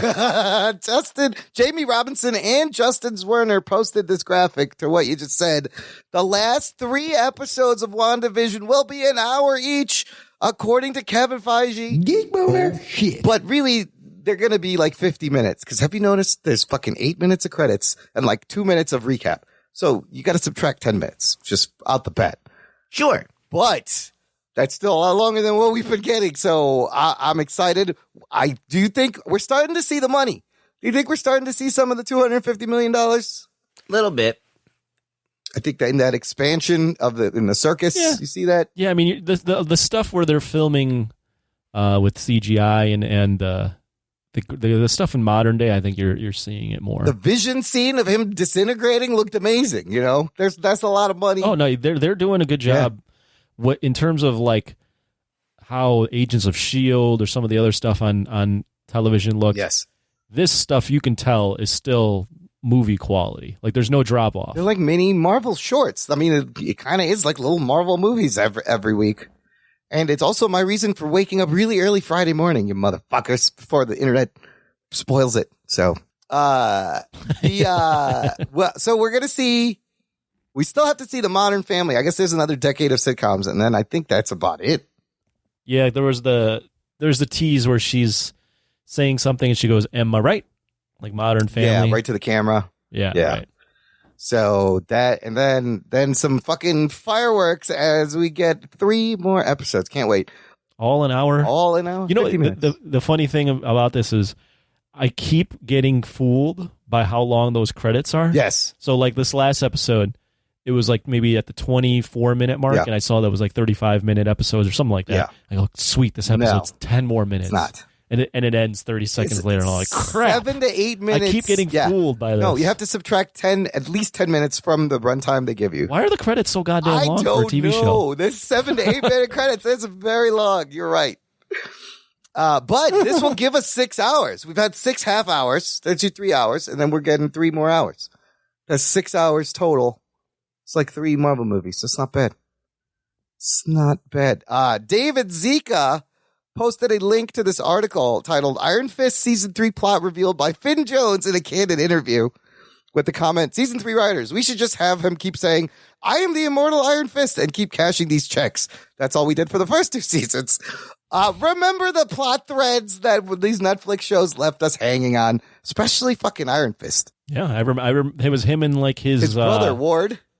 Was that his brother? His brother, or like his adopted brother, yeah, or like adopted brother, yeah. And they were going to be in China or something. Yeah, they were going to go on international. Like Wild West, China. That's basically what he said in this interview. It was going to be, he said it was really going to be about Danny Lee finally assuming the role of the Iron Fist. Oh, finally. 3 seasons in, fully accomplished, fully charged up, and fully in control of shit as well. It was going to be this amazing story with Danny and Ward off in foreign lands as a buddy storyline almost. And Colleen in New York. And she would come to grips with her powers. But all he kept saying was, I'm Danny Rand. I am the immortal Iron Fist. For fucking 2 seasons, put him in the goddamn thing. Remember, Luke Cage also ended with him being like the Kingpin, and I was dying to find out what was going to happen with that. We're never going to happen. Yeah. I mean, some of those there were some good things about a lot of those shows. Even the Iron Fist, the second season wasn't that bad. The second season got better. First season was bad. And I feel like first season was horrible. It was rushed, but I feel like Finn Jones also was good in like the side roles when maybe it would have been better to have a Luke Cage Iron Fist show where it's not so much. It was too bad that Finn Jones just was so doughy and like skinny fat. You just couldn't believe that this guy was the best mixed martial artist in the entire world. Lift some weights, dude. What are you doing? Get cut. Stop eating all those carbs. Jamie Robinson also commented, I just wanted to bitch slap the immortal Iron Fist every time I saw him. I would have liked to see Power Man and Iron Fist, though. Yes, that would have been a great show. John Campbell says, Johnny Lawrence and Daniel LaRusso would beat Iron Fist's face into a car bumper so hard the airbags would deploy. Oh, shit. When you're getting beat up by Daniel LaRusso, who's also out of shape, skinny fat. Danny LaRusso is just as doughy as fucking Finn Jones and he's basically 60 years old. He could absolutely kick the Iron Fist's ass. Yes. Oh, my God. That's a great line. And then Joey Austin goes, I don't know. I liked Iron Fist. I won't say it was great, but it was entertained. Matt Delhauer also kind of in the same boat. I definitely like season 2 a lot more than season 1. We're never going to find out what happens. Maybe they did. Maybe we'll see him in Spider-Man. If the rumors are true, yes, Charlie Cox was in that. So if Charlie Cox is coming back as Matt Murdock, there's still hope. I mean, I thought Mike Coulter was a great Luke Cage. Jessica Jones, Kristen Ritter did great. Show me Iron Fist and Power Man together, but with some Marvel money. Yeah. Anyways, that's all I have for News from the Nation. finish up with some what are we watching? Anthony, I also watched Judas and the Black Messiah. Did you like it? Released on HBO Max. Holy shit. This is a fucking great movie. This reminded me of like Spike Lee meets Scorsese. It reminded me of Malcolm X a little bit. Again, Meets another The Departed? Meets The Departed. It's like a thriller, kind of like a heist detective movie, but also you learn a lot about Fred Hampton. A lot of movies this year. One Night in Miami has Malcolm X. They mentioned Malcolm X. The Trial of Chicago 7. The Trial is also mentioned in this movie. Well, the all Trial these things has Fred tying Hampton together. in it. Yes, Fred Hampton. Great performances. Ruggs, have you seen this yet? Are you going to watch this? I would highly recommend it. It's fucking great. At some point, I will watch it. Daniel Yeah. Kaluuya's a powerhouse in Kaluuya's it. great. Lakeith Stanfield with what an interesting character Dominique that dude Fishback's is. pretty good. Even Jesse Yeah. Plemons. Yeah, that's all good. Jesse Plemons is like, he's so good, but he is like if Matt Damon ate Philip Seymour Hoffman, you get Jesse Plemons, right? Yes. That's what that is. That's great. Matt Damon ate. If Philip Matt Seymour Damon Hoffman. ate Philip Seymour Hoffman, you get Jesse Plemons. So true. And he's Oh, but Yeah, he's it's dead on. he's so great. That's all I could think about watching Jesse Plemons. I was like, oh my god, Matt Damon ate Philip Seymour Hoffman. Jesse Plemons is like the new. He is like Philip, like the new Mayo guy. Yeah, he's the new like He's, schlubby. he's like he's like a dude. jar of mayo on screen. Yes, the everyday kind of guy. That's why I love Philip Seymour Hoffman. Here was this schlubby, chubby dude, and he's just a great actor.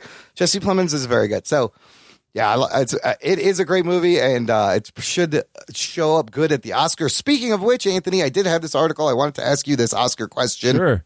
There are things I'm watching, by the way, so I can comment. Okay, we'll get into that. Or you want to do that first? But I have an Oscar question. I'll just say real quick, two things that I'll have Corona binge reports out for.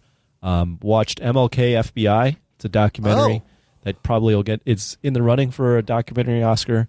It's about how the FBI basically had Martin Luther King Jr. on their enemy list. Dude, just like they had Malcolm X, and that's J. Edgar Hoover, who is in Martin Sheen did great in that. Yeah, so I watched that. It was pretty good.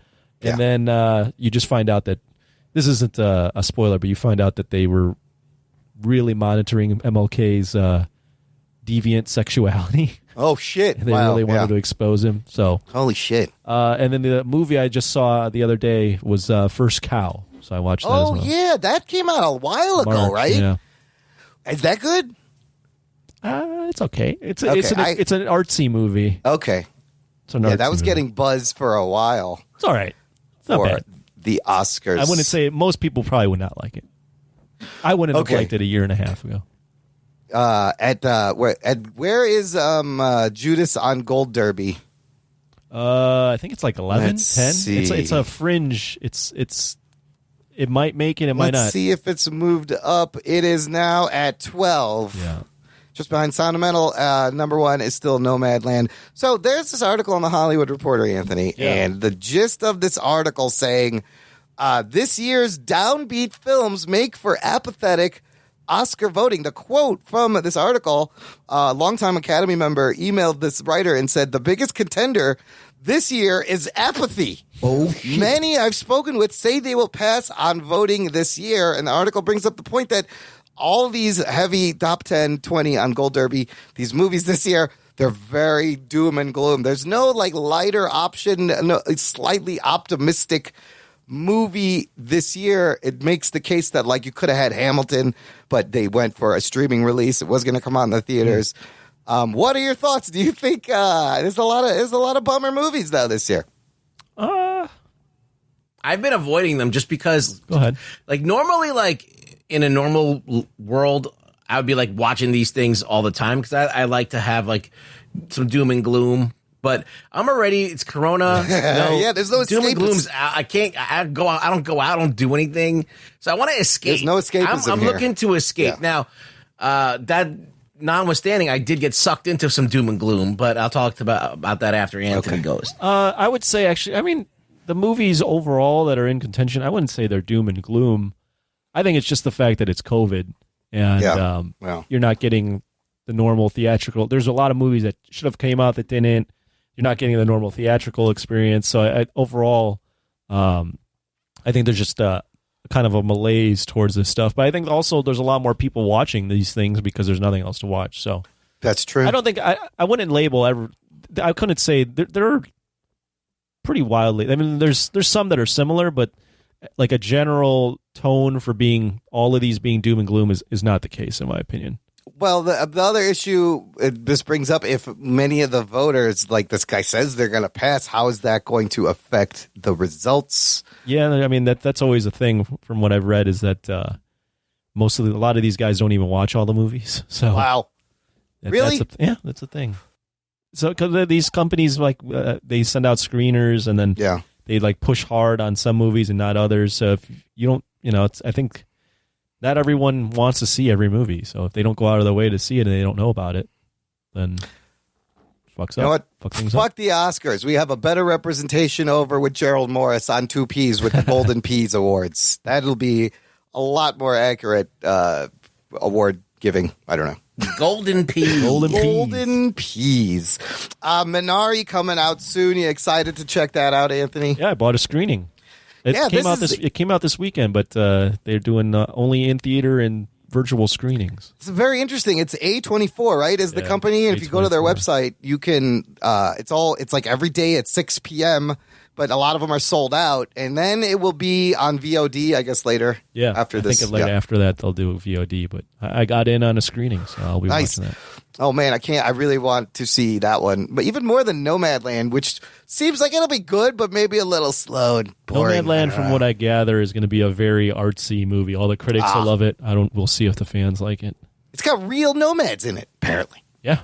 Actual real nomads, yes. Real nomad. Actual nomad. Sure. Why not? What? Ruggs, what have you been watching? Well, I finally finished Kingdom. I watched 3 seasons of it. One season was like 20 episodes long, so it was almost like watching 4 seasons of it. Jesus, that's like a CW show. Listen, I think the acting in it is incredible. Really, really good for TV acting. I didn't know what the show was going to be worth watching, and there is sometimes what they do time jumps where they don't address what happened last season from season to season. Oh. There's times that they have this thread, and I think that they were abruptly cut off in after that 3rd season. Oh. And so they didn't get to end it like they were supposed to end it. And I hope that people watch it enough on Netflix that garners enough attention that they'll do another season, because I would really like to watch it. Frank Grillo, a guy that played fucking Crossbones is in it. Yeah. And he's fucking great as like a macho gym owner who has 2 sons that he gets into the fight game, and he's just an asshole to them. And he's a drunk all the time, and he's fucking always on fucking some kind of HGH or whatever. Is he doing his fighting or it's stunt double? Listen, this is the thing. All the people that are in the show are not MMA fighters, but they have fucking cauliflower ear makeup that looks fucking convincing. Shit. And these are all like actors from like Friday Night Lights. Like, I don't even know, like and they all fucking convincingly put on this thing. I was convinced that they were fucking legit. I thought they were fighters that became actors. I didn't know that they were actors pretending to be fighters. So that's how much, like, they were cutting weight. They're dropping weight. They were doing all this stuff. And it's a really dark show. It has some of the most horrible shit I've ever seen. Jesus. Ever. I mean, not ever, but like, it has some horrible shit, like just like, gut wrenching shit. And I fucking was like, oh, this show is way better than I thought it was going to be. Is it the best thing I've seen? No, but I mean, just on a show that you've never fucking heard of, that came out on DirecTV only. That who the fuck knows how much this thing cost. I was like, oh, I want to see after I watched the show, I was like, I want to see what this guy does next. The guy who Belasco.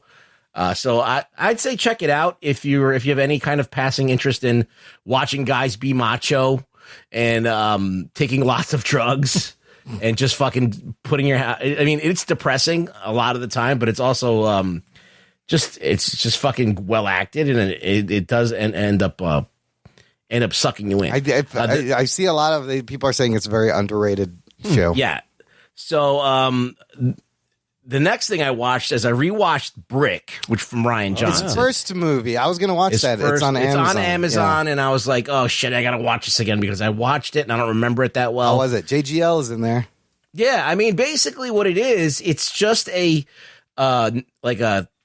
a 1930s like noir film, like a gumshoe trying to solve a crime type thing, but it's set in a high school.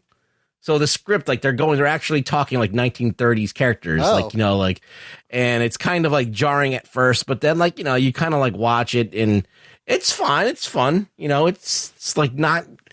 It's some people are like, oh, it's so brilliant, but I was like, yeah, like it's Knives Out a little bit. I feel like it's like it's a lot like watching a Broadway show or something, a stage show, or like a play. It's a lot Mel like Howard that. Loves this movie. It's his favorite. Yeah, Ryan I mean, Johnson it's not movie. bad. It's good. I think it's very good. I think that everybody who's in it is good. I can check it out. And there's some fun.